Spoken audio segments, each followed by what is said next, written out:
What is behind the success of top real estate agents and mortgage lenders? What tactics, strategies, and lessons learned have they used to break through and achieve elite status? Top performing real estate and mortgage lenders from across the country answer these questions and so much more right here on Real Talk with Homes for Heroes. So get ready because we are about to get real.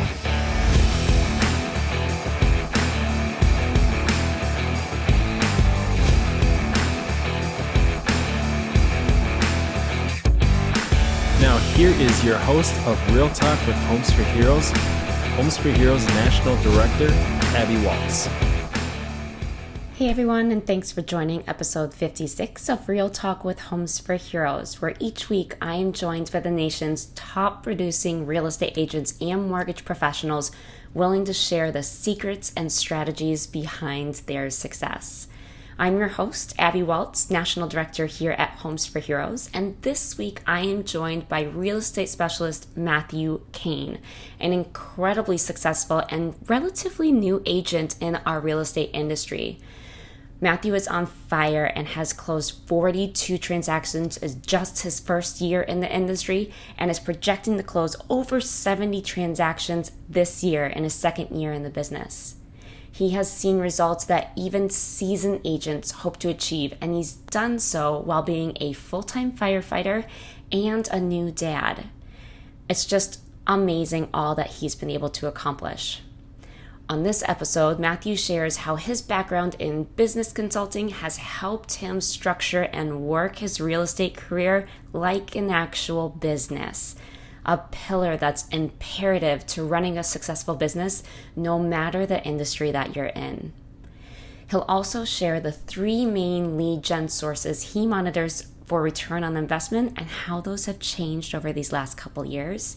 And my favorite takeaway from this show is how he not only secures reviews on 3 different sites from almost all of his clients, but how he's capitalized on the power of reviews to increase his referrals from his clients, increase referrals from agents across the country, and increase his SEO all at the same time.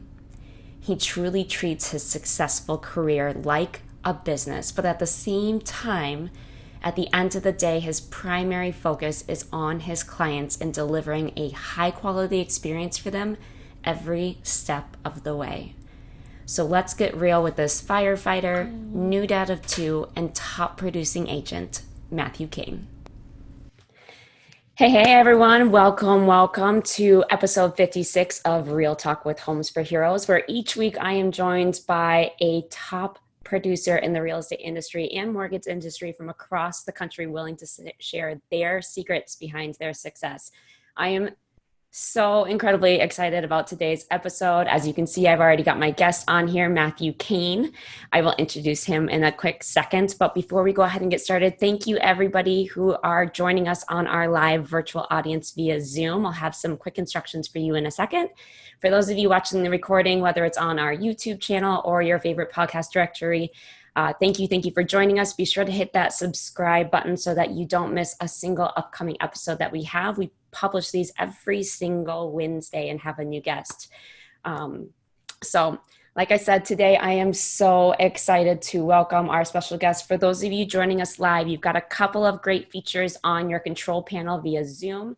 You've got the chat and you've got the Q&A section on there. The chat is for you guys to kind of share your love, share what you're liking about what Matthew and I are talking about, reiterate something that caught your attention. Maybe you've got a favorite quote. Use the chat section for that. We are monitoring that live and we'll see your comments come through.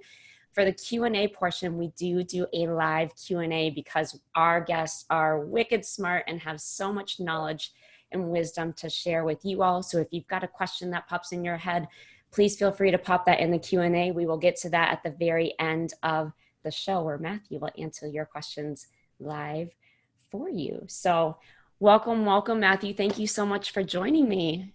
Thank you for having me, and thank you for setting the bar so high, telling everyone I'm really smart. I can assure you that's not the case. I just work hard, but I've gotten some improvement to do everywhere. So Humble, modest, and a top producer. I love the combination for sure.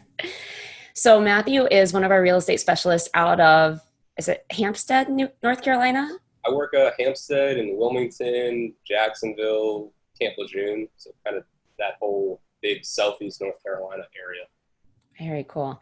And the reason, for those of you that don't know Matthew, the reason I'm calling him a top producer is that he actually, in his first year of real estate, closed 40 freaking transactions.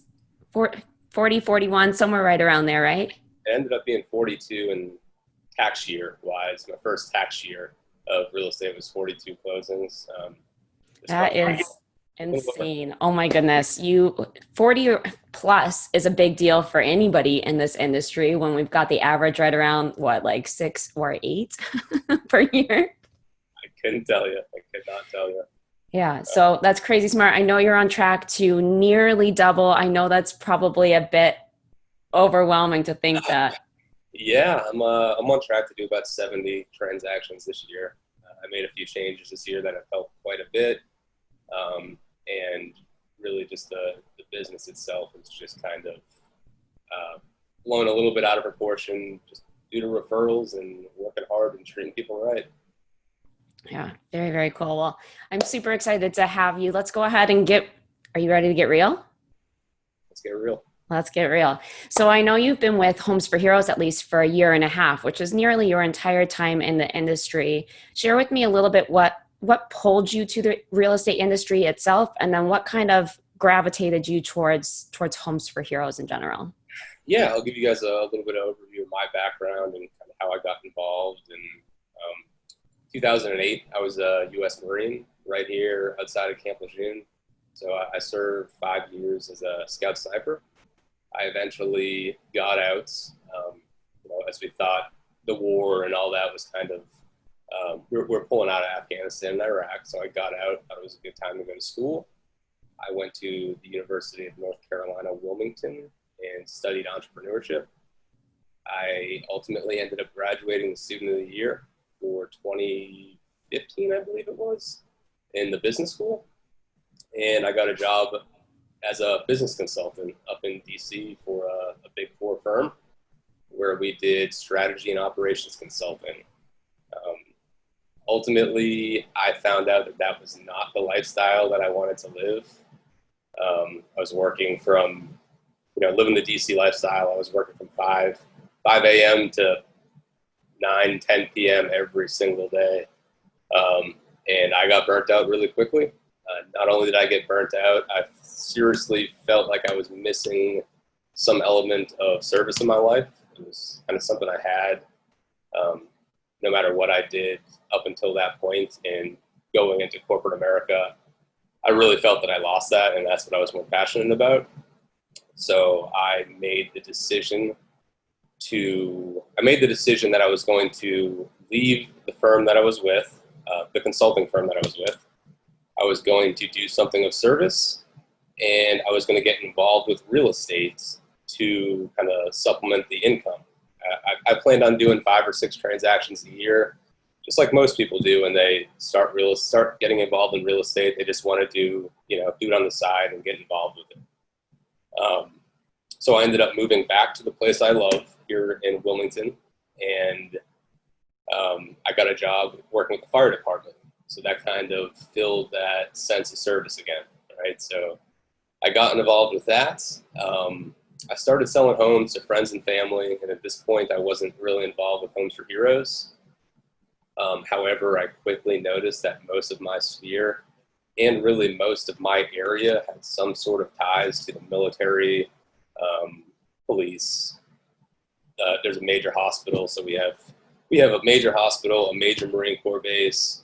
Most of my network was some sort of first responders as well. So Homes for Heroes, logically, it made a lot of sense for me to take part in the program and offer those that I work with and that I'm friends with some sort of incentive and, a thank you for their service. And so that's what brought me into Homes for Heroes. Now I'm a full-time firefighter and a full-time real estate agent.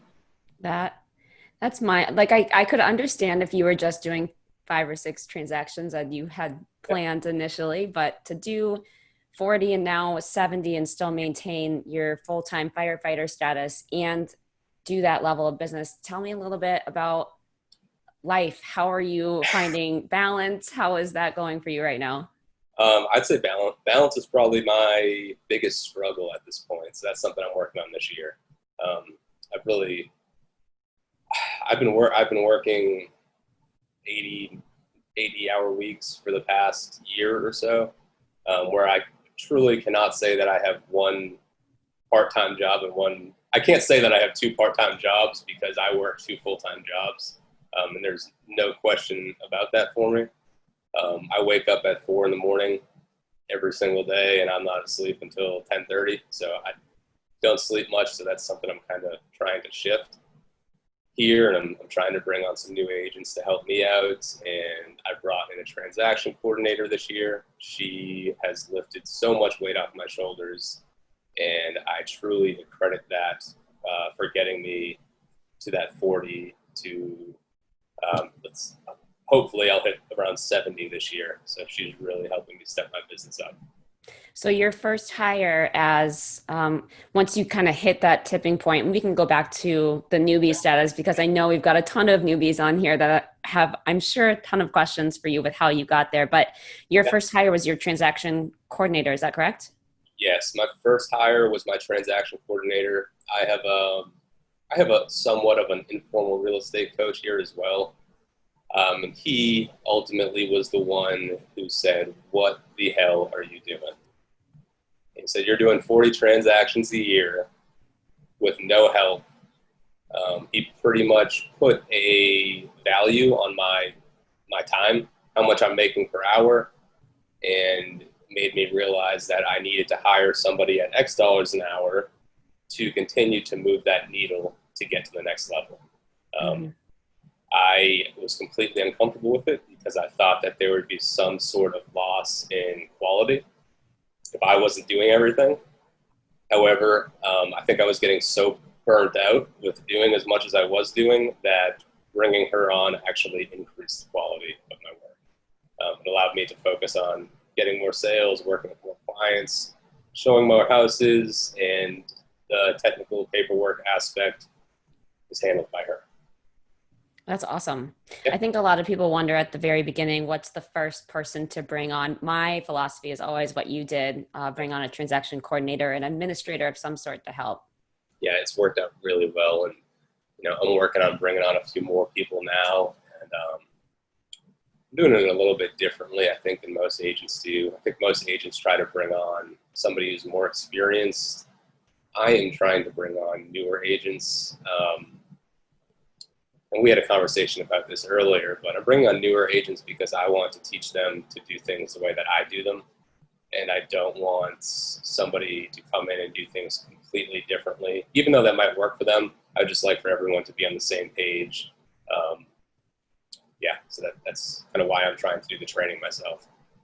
I think that's smart. I think you went in initially, as you just expressed, about kind of a hesitation about quality control, because I know in speaking with you, you're all about delivering the quality. It's not necessarily about the quantity for you always, right? Which is a great philosophy to have. So that Yep. TC for you to bring on board has helped you deliver on the quality for sure. And then I think for newbies, for you bringing on new agents, you're able, like you said, to coach and train them up the way that you do it so that you can ensure that quality is still there for you. Absolutely. And it's exciting. It's exciting to work with new agents and kind of see them get their first deals under contract.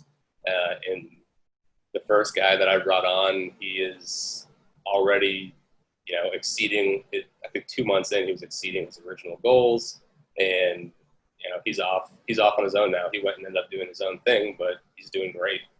So it's good to Awesome. see. Good. Yeah. Well, let's jump into that, right? So you are now, the best way to learn is to teach it. You are now teaching it to people. Tell me what that looks like. If we were a new agent that you had just brought on, I know you're using what you did in year 1 and this year. So what was that? What helped you do that many transactions in the first year? That's such a loaded question. There are so many things that I think I personally do differently.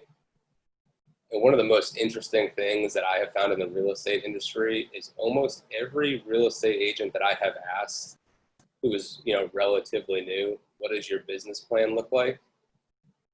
There isn't one.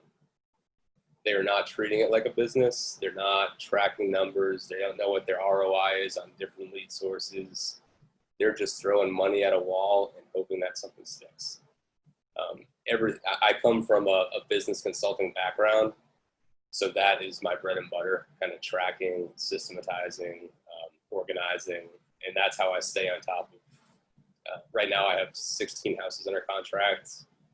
Between myself and just a transaction coordinator, that's kind of how I stay on top of everything. It's just being very systematized and very organized. I think if I had one tip for anybody going into real estate, it would be, once you get your license, do not jump into it full steam ahead. Get your systems in order.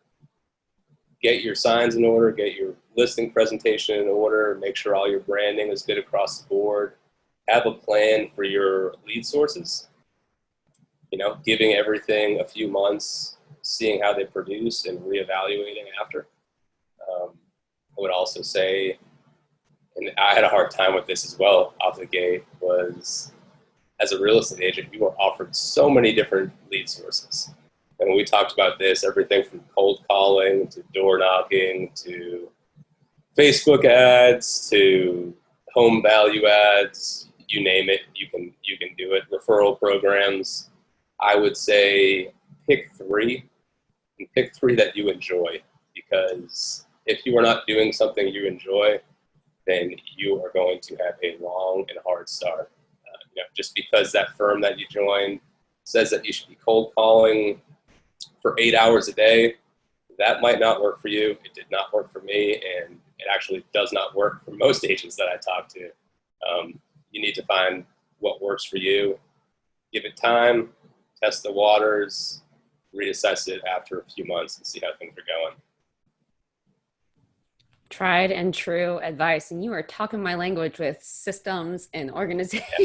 A little bit of OCD. Oh, for sure. But it's smart, I think, not only to, have your feet on the ground in a solid place to jump and leap forward with where you want to, but in taking the time as a business consultant, this, you can't just dabble in things for a hot second and expect them to produce the results that somebody that's a bit more seasoned will see after a lengthy period of time. Right. Yeah. Everything is systematized. If you're not given something, and that's not only for like lead sources, that's for software. That's for everything. I remember even when I started, I tried like 4 different CRMs, and I never fully understood how to work a single one of them. And I just joined them because people said that they were great. And those are expensive mistakes to learn. So I'd really just say stick with one, get the full functionality out of whatever you're doing, and then reassess. Well, let's take that a little bit deeper. How did you find what worked for you? I know you tried a lot of things, but how did you do a list of what you needed, or what did that look like? I do. I'm actually pointing to my board up here. I track ROI and everything every month. The same time I go over all my bills and expenses, I look at all my different lead sources, see how they're performing. And right now I have 5 different lead sources on my board. I only have 3 for what I would call green lighted, as in they are going and in motion.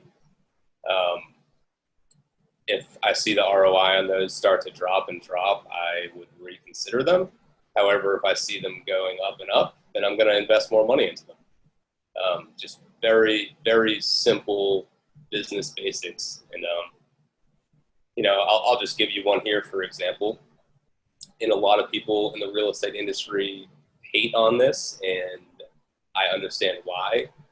But Zillow, for example, is something that I'm a Zillow Premier agent, and I'm a Premier agent not because I love the program. I'm a Premier agent because I have an 8x return on it. So from a business perspective, that makes sense for me. When I look at my Homes for Heroes number, I have a 17x on it. So that is my number one. That is kind of my bread and butter, and that is where I'm going to put most of my effort forward. Yeah. Very cool. Not many people can actually give you those stats for Yeah. sure. Yeah, I try. I try to track I try to track everything. Fortunately, I'm not making cold calls, so I don't have to track that because that is a beast in itself. But I do. I track what I'm paying, my return on investments, transactions. Everything important in this business is tracked, and I do my best to treat it like a business. Very cool. Yep. I love it. Especially the numbers and the facts to back it up. I mean, you can't argue with facts for sure. No, and I'll just go over kind of the things that I said I pick 3 things and I stick to them. My 3 things right now are Homes for Heroes, Facebook seller ads, and I'm a Dave Ramsey endorsed local provider. Those are my 3 focuses. I do leave Zillow on, but that is not something that I put as much energy into. I just leave it on because it produces results. So those are your 3 main lead generators for you. Yep, absolutely. My Facebook seller ads are where I get almost all of my listings, just through Facebook advertising, outside of referrals, of course. So Facebook advertising and referrals are where I will get most of my listings. All right. Let's jump into those 2 because I know though, first of all, Facebook is such like a hot topic in our industry right now, and people just they can't quite either wrap their heads around how to do it successfully, or it's forever changing too. So it's really hard to stay on top of it. What does that look like for you? It took time. It took time to actually figure out what the heck I was doing. But when I did figure it out, the result it produced speaks for itself. I do the very, very basic home value ad, which most people in real estate know. You click on it, it says, provide me with an estimate, or I'm looking to get an idea of what my home value is. They type in their address, it sends you their address, and you reach out to them, and I'll do a CMA report for them. I typically will reach out to them and feel them out before I do a CMA, because a CMA takes a lot of time. A lot of times I'll call those Facebook ads and they'll say, no, I clicked it by accident. However, probably 50% of the time, it's a genuine conversation where they have interest, because ultimately, people want to know what their home's worth. Then selling is in the back of their mind.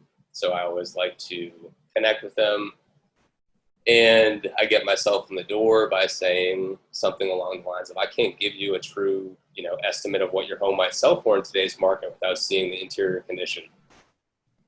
That typically will turn into a listing appointment for me.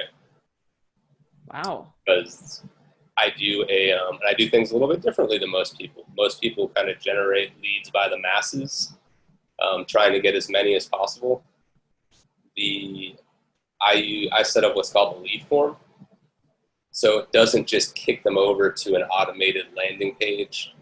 It kicks them to my lead form, where you have to really spend time answering a few questions, and put some genuine thought into it. So when I get a lead from that, I know it's a serious lead. And I do that because I'm a full-time firefighter and I'm busy and I don't have time to call 100 people a day. I would prefer to call, maybe I'll probably get 2 or 3 leads from it a day, and they're strong leads.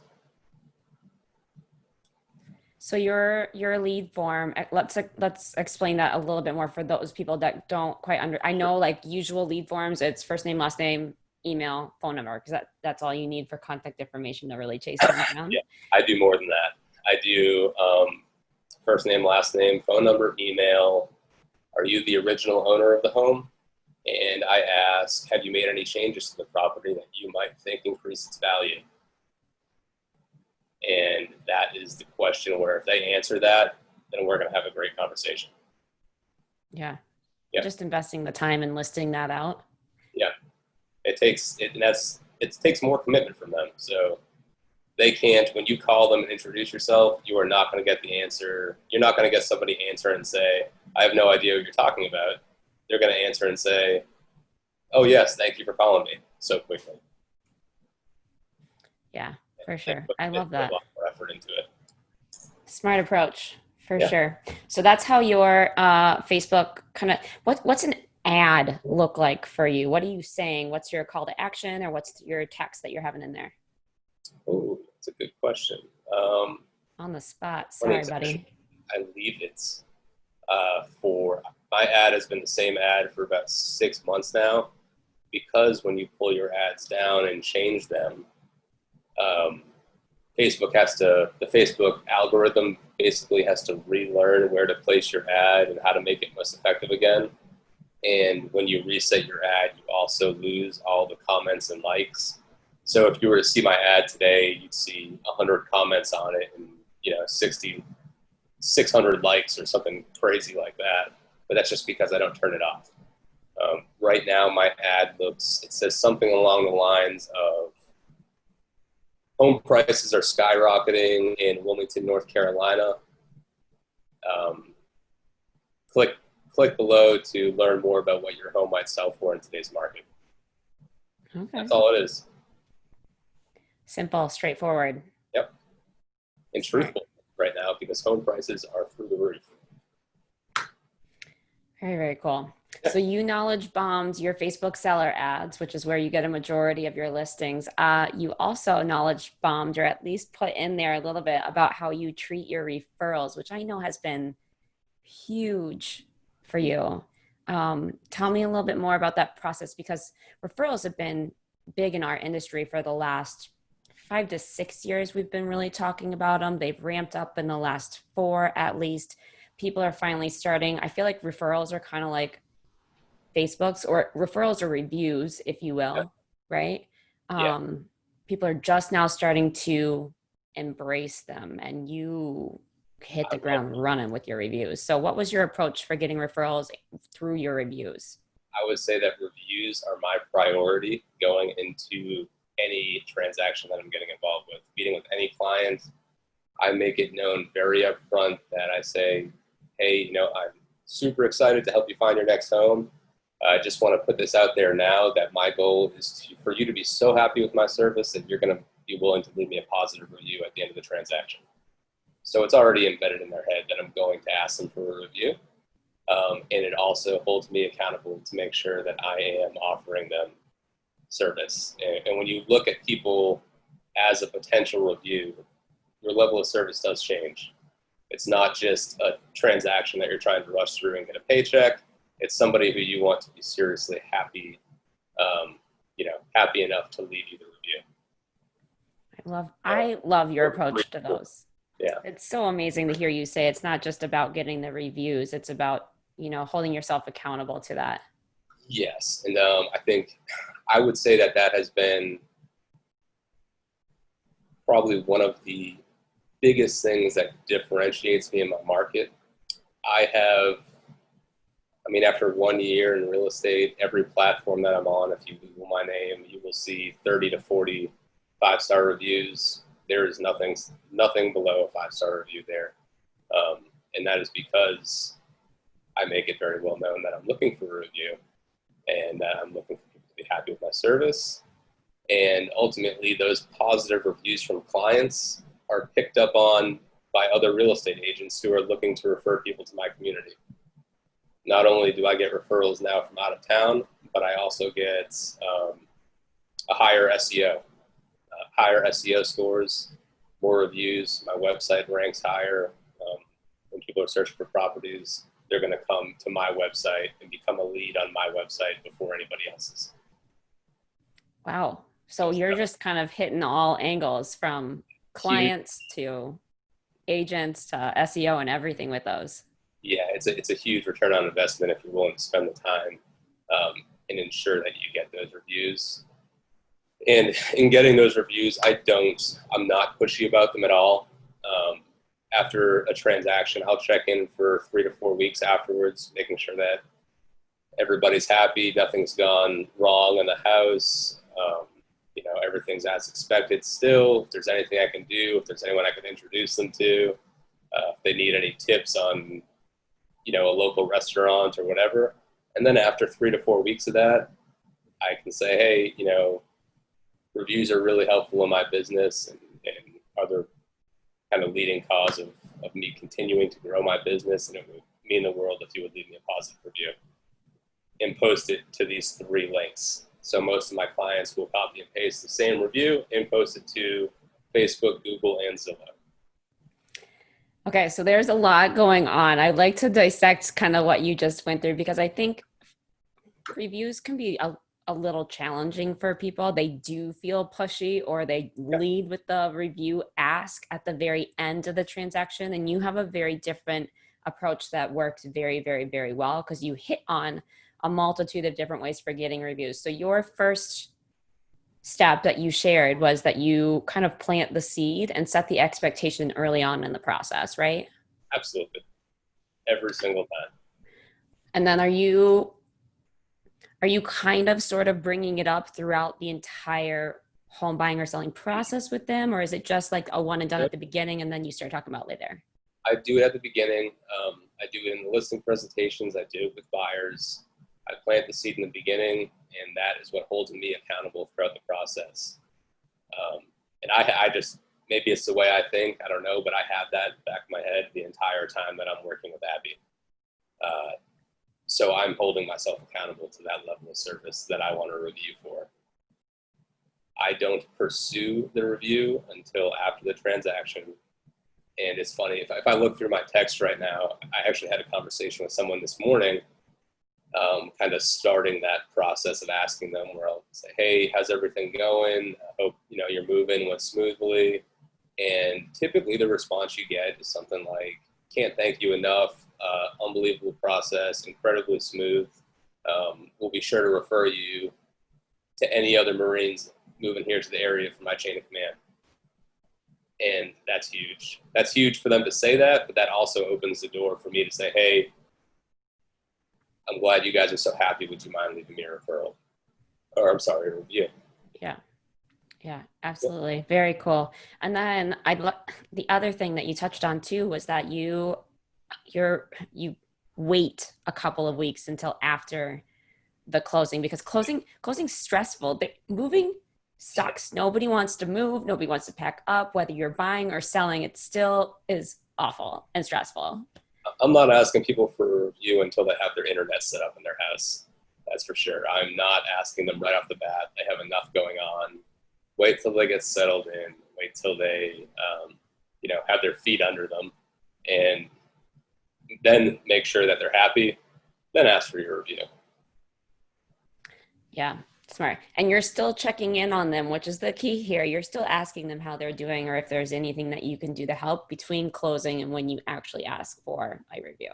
Yeah, we talked about this too in the past, where I actually pull my clients out of my CRM when they go under contract, or I think they join my notepad basically when they go under contract or have closed, and they will stay on there for about 3 to 4 weeks after the transaction, and I'm making sure that I'm consistently hitting them with follow-up, making sure everything is kosher.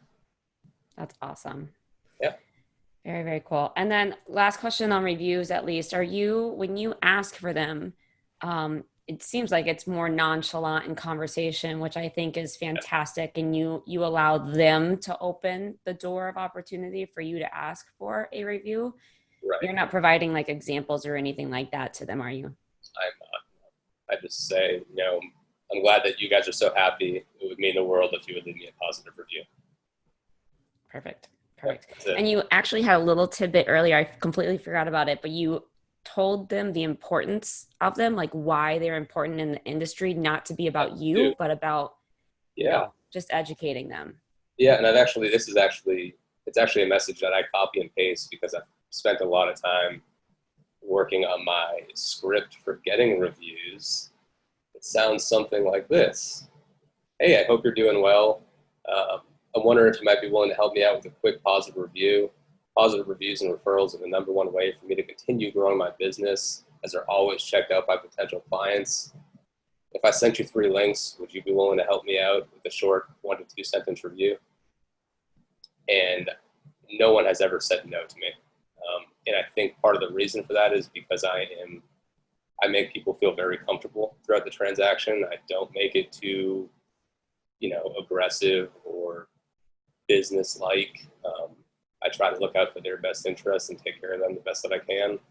And by the end of it, it's like your best friends. Yeah, for sure. It's definitely a business transaction still. We're treating this like a business, but you grow close to them. But I do my best to make people feel comfortable. I don't. I know my audience. I'm not going to go, and there's always exceptions to this rule, but if I'm showing, a military member a house, an active duty, my favorite people, I sell a lot of houses to guys in special operations and Marine Corps infantry. I don't show up to show them houses in a suit.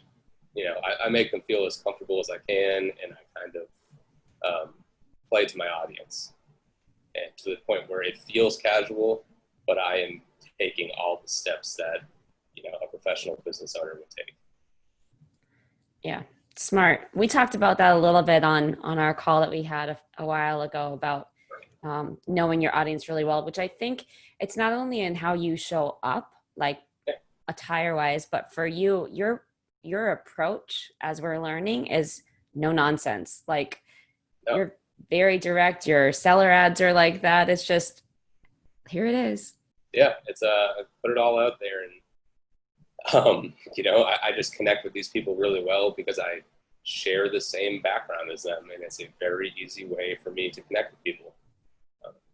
I do things that what I feel is a little bit differently than most of the Homes for Heroes affiliates, and not that that's a bad thing on anybody, but I just find that different things work for me. For example, I don't really go do the handout. I don't do the handouts at fire stations, at police stations, at EMS stations. I don't. I would rather I'd rather spend a day working on Habitat for Humanity with the fire department, wearing a Homes for Heroes t-shirt, and that gives you 9 to 12 hours to connect with people and introduce yourself and actually show that you care about the community. I find that just a much better way to make a connection, and it makes potentially make friends and a much more long-lasting approach. I love that. Yeah, let's hop. Sorry, we've been stuck on like the newbie part and what works for you, because it works so well with your 3 lead gen sources and asking for reviews and whatnot. So let's take a little bit of a dive into the Homes for Heroes realm, because like I said, you've been with us for a year and a half, and you closed well over 30 transactions. I think I'm up in the 40s now. Yeah. So you mentioned this at the very beginning: do what works for you, play to your strengths, which is so important because that's how you're going to stick with it. Your approach is to more so build rapport. And we had talked about this earlier with, you're not going and doing everything with like nurses and teachers. You're really specializing in a select few hero groups. Tell me about the story behind that and why you think it works for you. This is an industry where you do not need to have 50% of the market to be successful. You need a half of a percentage, and you're going to be a hyper successful real estate agent. Because of that, I play to my strengths. I play to the firefighters. When I say play, I just mean, that's where I focus. I focus on the firefighters, and I focus on the military because those are the people that I connect with best. And I know that I can work with them if I put effort forth to working with them. Whereas I might have a more difficult time connecting with doctors because, yes, we're both service oriented, but I don't really have much in common with the doctor, and the expectations of a doctor might be different than the expectations of a military member. And that's the group that I mesh with and I connect with the best. So that's where I focus. Awesome. And your approach is to not to market or advertise, depending on what your definition of each looks like. It's wildly different across our industry, but your approach is to build rapport and relationships and supporting them. Tell me the story behind something that you've done that's really helped you out getting referrals in those 2 groups. I had, let me see. I had a member of the fire department who was actually working with a different realtor. And, everybody knows a realtor. So, his wife or his girlfriend had a friend who was a realtor, and they went with him. And working with that realtor, the seller of the house that he was buying actually backed out of the contract and refused to return any money, which is illegal, but apparently that their realtor did not do the proper documentation of the receipt of money and stuff like that. So he never got his money back. I had another firefighter who I had worked with in the past who said, hey, give Matt a call, see if he can help you out. It just so happened to be an attorney that I work with all the time. So I was able to, after he terminated his agreement with his other realtor, he called me, said, what can you do? I called them, I got him his money back. And on top of that, I said, hey, not only am I going to get you your money back, but you're also going to get this Homes for Heroes reward. So it was like a twofold win for him, and I can't even count the number of referrals that I've gotten because of that situation. So it's really just looking out for them, and it's such a small community. No matter where you are, police departments, fire department, and these people talk to each other all day, every day. So when you're buying or selling a house, your realtor is going to come up in conversation, at one point or another. So just keeping them happy leads to referrals in tight-knit communities. Yeah. Yeah. They're very, very fraternal for sure. And you know this as a firefighter yourself. Yeah. Can we dive into that? Give us just a tiny sneak peek behind what that looks like, because we don't get to see that perspective much in this industry. As far as what is being a firefighter? Yeah. What's it like? I do 24 on, 24 off, 24 on, 24 off, 24 on, 4 days off. So for me, working real estate at the same time, I could be up all night throughout those 24 hours on. It's tough because I'm trying to schedule my showings on days that I have off. And, when you're a firefighter, you work 24 hours straight, but typically after 5 p.m., that time is yours. So it gives me time to get caught up on paperwork, assuming there's no calls or anything like that, of course. But it's I work in downtown Wilmington, so it's a pretty consistent and busy station where I am. So I got my hands full. Yeah, I'll bet. How many people do you have on at one time?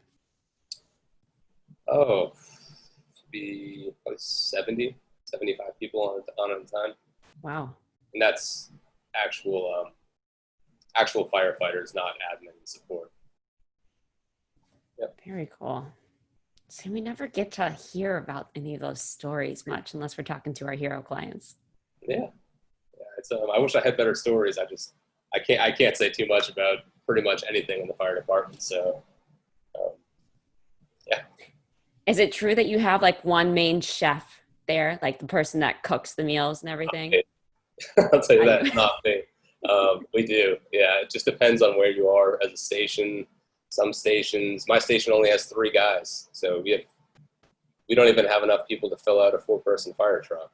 And so we're down to 3 guys. One of them, he's the cook. He's pretty consistently been the cook for the past 3 years, and it's just one of those things where it's, he's doing the cooking, so I'm going to clean up the station. The captain typically does not have to clean up the station. We're fortunate enough to where our captain helps out, but because he cooks, I'll clean the dishes, I'll clean the bathrooms. I take care of all the housekeeping.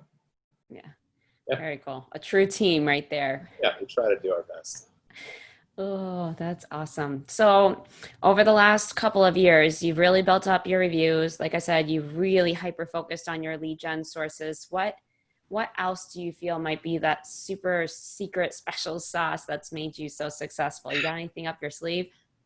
I do. I think I use Homes for Heroes. Let's say using Homes for Heroes as a tool to secure business has been huge. Not only buyers, but also sellers.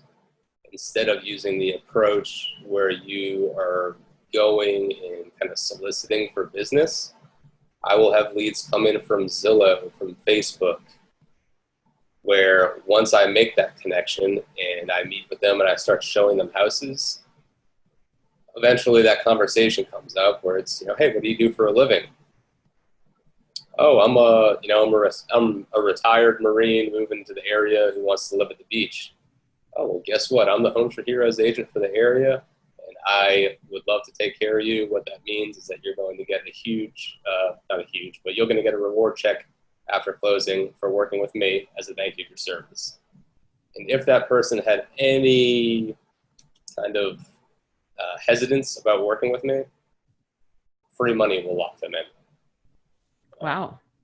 Free money, free rewards, whatever you want to call it. But when they find out that they could potentially get, I had one this year that I gave back $4,500 to. That's a huge difference.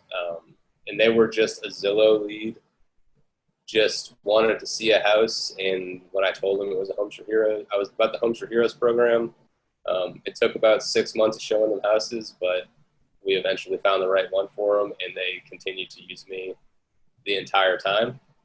And, it's funny because as we'd see houses, they'd ask me, what's the hero reward on this house going to be? And it's also a tool where we can say, hey, this house, I love this house, but this house needs new windows. And I can throw in there, the benefit of taking part of the Homes for Heroes program will be that you're going to get a reward check for $1,000 after closing. That might help offset that cost if this is a house you guys really want. So smart. Depends on how you look at it. Yeah. First and foremost, let me just be very clear. I did not tell him to say that. Like, Matthew came up with that. I'm like, this is not an ad for us by any means. That was purely him. It's also, another unique way to use it is at listing appointments. Part of my listing presentation says marketing tools or how I'm going to market your home. Part of that is Homes for Heroes. I have Homes for Heroes flyers in every home that I look at, or every home that I'm listing. And the way I present it to the seller is, hey, I'm also a Homes for Heroes agent. I know you don't qualify for it. However, if you have a buyer who walks in the door and works with me, they're going to save $2,000 to $3,000 on your home by working with me as their buyer's agent. So that's also another way where you can say, you can provide some kind of value to the seller as well because you're making their house more attractive to potential buyers. Very cool. You know what? That's actually one of the very few times I've heard it used in that manner. Like, a lot of the times it's pitched from obviously the savings. We see this happen all the time. You lead with the savings or the discount, which can put people off right away because it's just not as meaningful. Right. But to use it as a value add, I know you use it as a value add for your sellers. We also talked about you using it as more of a validation for your buyers that might be on the fence. You don't use it to rope them in, but once they're in and they're a viable candidate to actually purchase a home, then you're sharing it with them. Yes, absolutely. I won't do it. I don't just throw it out there out front. I kind of pick their brain about their life a little bit before I, offer it. But, as I was saying, when I put those Homes for Heroes flyers in my listings, I'm also, not only am I offering a value to the seller by giving potential buyers, quote unquote, a discount, I'm also picking up potential buyers that are walking through the house who qualify for it. Right. And that's how ultimately, I think I've only gotten 3 or 4, probably this year, I've probably gotten 3 or 4 Homes for Heroes leads just automatically in my CRM. I've probably entered 30 of them from my listings. Wow. Yeah. Great way to get new buyers for sure. I've seen some people do a great job too, where they post the check. They put the check in their open houses. That's a great idea. Mm-hmm. Yeah, definitely couldn't, especially with an amount made out for the full list price. Just like, right. Yeah, it's a lot. It's a lot of money. Oh, very, very cool. All right. What else What did I miss? What's something that you wanted to cover that I might have missed for you? Oh, oh, I can't think of anything else here. You did great. We Uh, covered a lot of ground here. We got a little bit in the weeds on some stuff, but hopefully it helps anybody who else is starting out and kind of trying to find their path. Yeah, definitely. All right, I'm going to let questions run in real quick. Are you up for doing like a rapid fire question round just real quick? Sure, why not?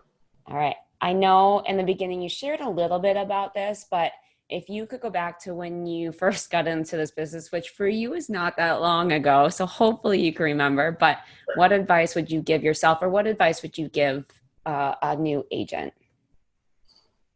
Set the foundation of your business. Take time doing it. Do not don't start panicking to work with clients and jumping on all these different lead sources. I'd say get all your ducks in a row. Um, set up systems for tracking and eat the elephant one bite at a time. And, one lead source, one tool at a time until you feel that you are confident and ready to get after it. Smart. One foot in front of the other for sure. I don't know if you're a book nerd, like you can see I am back here behind me, but what's your favorite book of all time? My favorite book of all time, um, probably Playing to Win. I don't know if you've ever read that book. It is a business strategy book. Um, Basically, all business decisions should be made around 5 questions. One is, what is your winning aspiration? So what does success look like for you? 2 is, where do you play? What is your niche? What ballpark do you want to be playing in? What does your arena look like? 3 is, how you're going to win. How are you going to separate yourself from your competition? 4 is, what capabilities must be in place to win, aka what tools, what systems, what do you need to be successful? And the last question is kind of for those who are, I guess, later on, what management systems do you need to have in place to manage those tools? And that's a book. I can't remember his name, but it's written by, I believe he was the CEO of Procter and Gamble. Okay. And that is what he based all of his business decisions off of. Smart man. Start with the big picture in mind and work backwards for how you're going to build it and create it. Very simple process if you actually spend the time to do it, but most people don't. Yeah.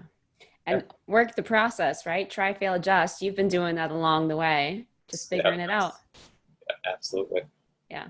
Very cool. Good book. I'm going to have to look. I haven't read them all behind me, but it might be on my shelf. I'm not sure.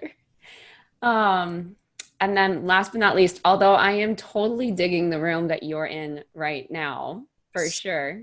It's not my house. What's your favorite room in your house? I just had a baby girl 4 weeks ago.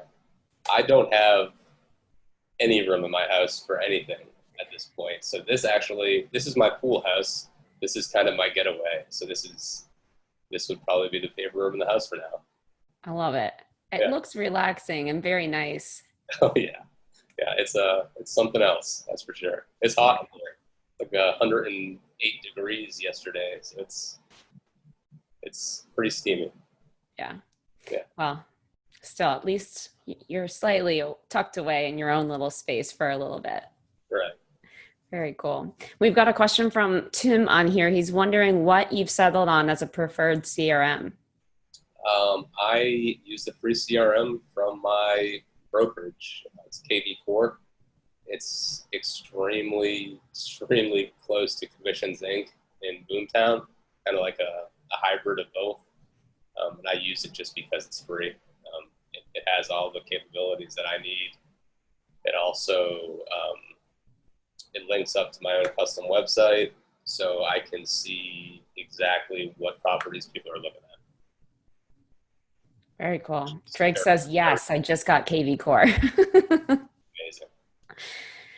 Oh, very, very cool. Any other systems that you're really into right now? I know CRMs are really important, but there's other things out there too. I'm working on a few different things. I don't use everything that my brokerage gives me. Signature-wise, I'm using Dotloop. I still track everything on spreadsheets. I got 20 different spreadsheets for tracking things. I'd say probably one of my biggest systems is my whiteboard. That is where I pretty much put all my highlights, and there are constant reminders every single day of kind of what I'm doing. Very cool. We've got another question from Tony here. Can you recap the three main lead gen sources that you're using, and maybe not to name them all, because I know you tried a lot in the beginning, but what was one that you thought was really going to work for you that you were surprised didn't?